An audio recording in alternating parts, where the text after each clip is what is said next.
spoke just a minute ago about an exercise that you give your students, and it brings me to teaching, and that is that quite a few people I know, and authors actually who've been on my show, like Janet Fitch and Mary Rayco, credit you for helping them become serious writers.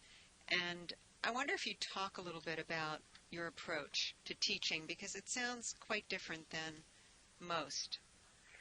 Well, I'm a very good cold editor. I don't have to look at the material a long time. I can tell instantly what I think is wrong with it and right with it. And I'm brutally honest, and I can never dissimulate my opinion about the work, and my opinion is constant. So I've been able to help many writers. I had terrific private writing classes that I taught. Also, Joyce Weatherford, who lives in the Irvine area, Yes. has a wonderful book, came out last year, and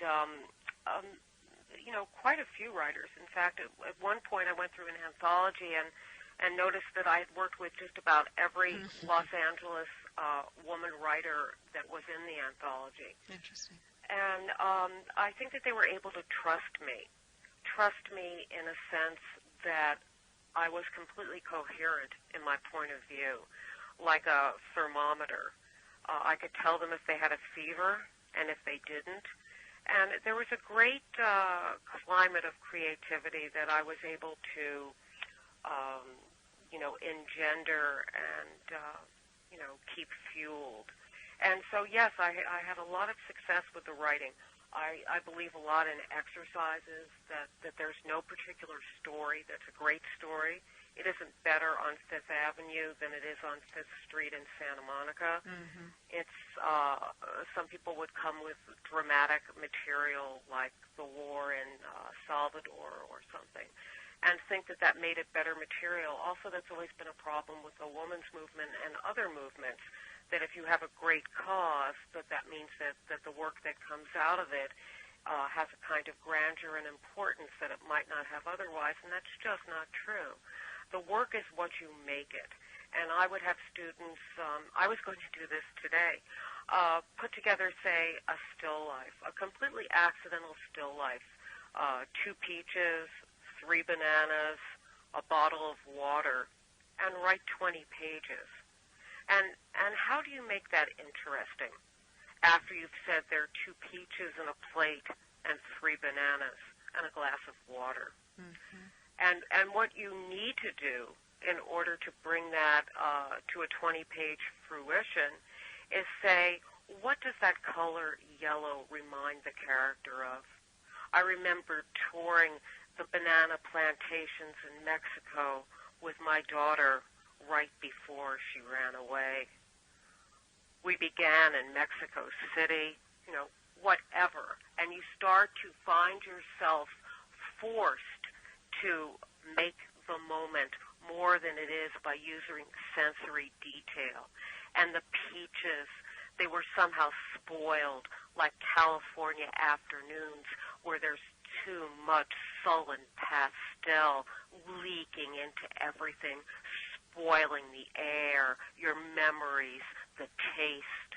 You start Yes. to riff on it. Your work is loaded with sensory detail.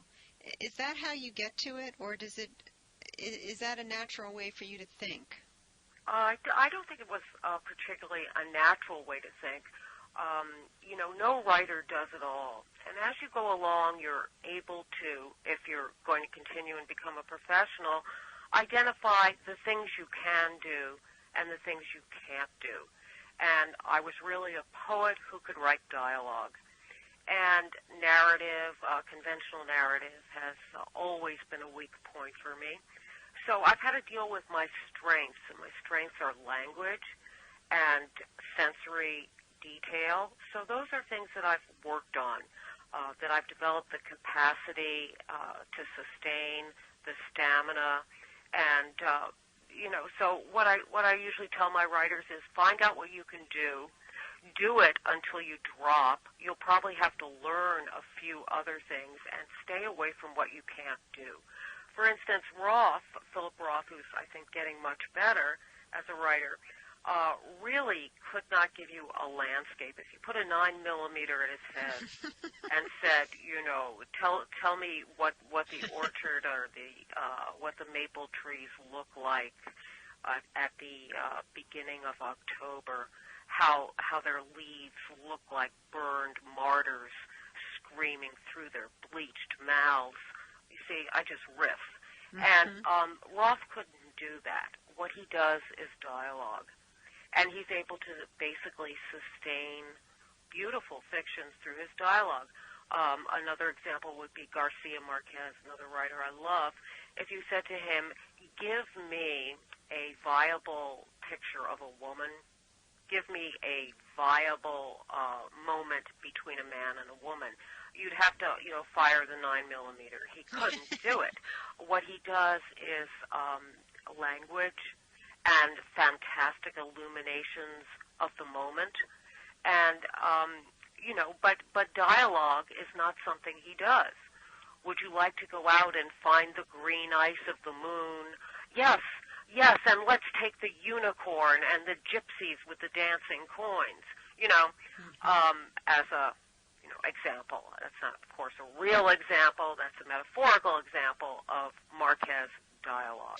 But you're saying that instead of dwelling on the aspects of writing that are perhaps more difficult for you or don't come naturally or that you're not as strong in, to focus on the things you do well and to just do it. Yes, and it's very perverse. When I first start working with new writers, they almost always want to do what they're bad at, and they continue being bad at this, feeling that it's like it's like a triathlon. You have to do all the aspects, and I have found that that's not true. Of course, if you're a natural storyteller, that helps. I'm not. So there are ways that you can work. For instance, I'm just an experimental fiction writer, and I have a very good sense of my women. I have a very good sense of myself, and I have a great aesthetic and political and psychological desire to be an unrepentant guerrilla stylist. I want to slide between the palms and the hibiscus, between poetry and fiction, with an ear for dialogue and a sickening yearning for discovery and revelation.